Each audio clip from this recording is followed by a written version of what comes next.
ஆண்டவரை நோக்கி பாருங்க, அந்த நாமத்தை சொல்லி கூப்பிடுங்க.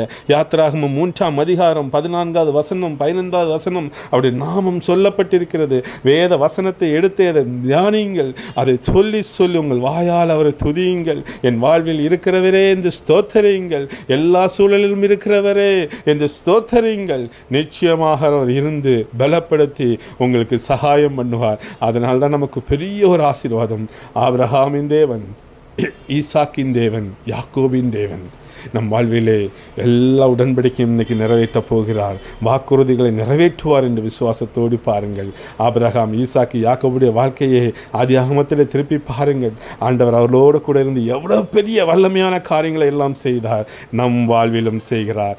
ஏனென்றால் அவர்களோடு கூட இருந்த தேவன் இன்றைக்கு சொல்லுகிறார், நான் உங்களோடு கூட இருக்கிறேன் என்ற ஒரு நாமமே நமக்கு கொடுக்கப்பட்டிருக்கிறது. ஹல்லேலூயா. கர்த்தர் இந்த வார்த்தைகளை ஆசீர்வதிப்பாராக. இன்றைக்கு ஒருவேளை கஷ்டம், பாரம், ஏமாற்றம், எதிர்காலத்தை குறித்து பயத்தோடு யாராவது இந்த வார்த்தைகளை நீங்கள் கேட்டுக்கொண்டிருப்பானால் உங்களுக்கான நற்செய்தி, ஆண்டவர் உங்களோட கூட இருக்கிறார்.